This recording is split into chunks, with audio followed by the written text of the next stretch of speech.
Bom, hoje eu tô aqui para falar para vocês um pouquinho sobre as doenças crônicas. O que vem a ser uma doença crônica? São patologias que geralmente deixam algumas limitações, incapacidades que são permanentes e que os tratamentos geralmente são mais paliativos. Existem tipos de doenças crônicas. Existem doenças crônicas progressivas, que elas vão progredindo em severidade, então a gente fala de uma diabetes, de uma hipertensão, doenças que têm uma característica mais constante, então uma amputação, por exemplo, né? Você tem um pico, então você sofre uma amputação e isso se mantém ao longo da vida.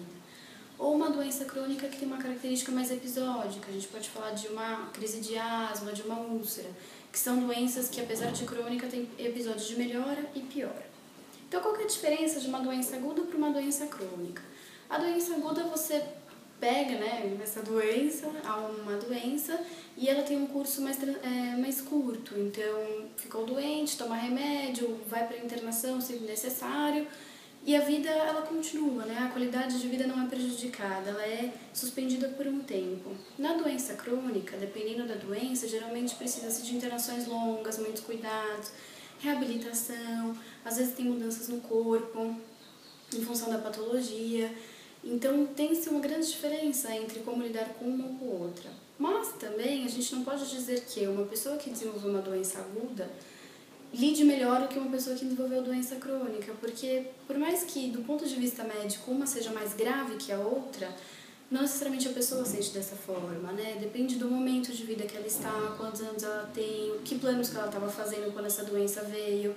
Então, o que foi interrompido por essa doença e como ela enxerga isso na vida dela naquele momento. O que a gente pode inferir, né, que é muito comum quando tem mudanças no corpo, é que pode se afetar essas pessoas que têm um quadro crônico, autoestima, autoconceito, autoimagem, autonomia. Então, se ela, por exemplo, tem um membro amputado, como é que ela vai fazer para fazer as atividades que ela realizava antes? Que mais? Toda a rotina dela, trabalho, família, ela era a pessoa que trabalhava para cuidar da casa, quem agora vai assumir essas responsabilidades, ela pode trabalhar, enfim. Diante de uma doença pode se mobilizar toda a vida do indivíduo em várias áreas, né? Então, qual que é a função da psicologia nessa área? Só tem sentido se a gente pensar que cada pessoa vivencia a doença de uma forma. Se todo mundo que tivesse câncer ou, sei lá, uma cardiopatia vivenciasse de uma mesma forma, não precisaria da psicologia. Como cada ser humano lida com a doença de uma determinada maneira, a gente está ali para ajudar a pessoa muitas vezes a ressignificar a sua existência, né? Então, diante de tudo bem, ela tem uma doença crônica, ela vai ter que cuidar para o resto da vida, vai ter que tomar remédios, mas diante de tudo isso, o que a gente pode fazer? Né? Quais são as limitações? Então, tem N limitações, mas a gente não pode ver o outro lado, né? Que coisas que ela ainda pode fazer, como que ela pode fazer, esses planejamentos futuros, né? Então, casamento, trabalho, muitas vezes ficam adiados. Será que não tem como fazer, né? Porque a pessoa pode ter uma cronicidade física, mas não necessariamente uma cronicidade psíquica.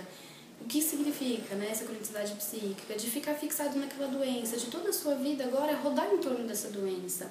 Então a gente vai trabalhar um pouquinho no sentido de desconstruir isso, né? A pessoa não é só um rótulo, ela pode ter neste momento um câncer, mas ela não virou um câncer, né? Ela tem uma patologia que precisa ser cuidada, mas a vida dela não se resume a só isso, ela não é só um câncer.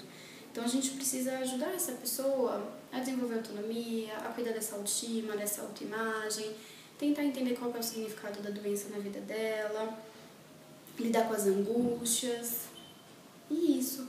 E muito importante também a gente falar que muitas vezes é necessário fazer um trabalho com a família também, porque a família muitas vezes é o ponto de apoio, o ponto que ajuda essa pessoa na recuperação, na adaptação, e muitas vezes há uma desestabilização na família, né, quando ocorre uma doença, principalmente muito grave.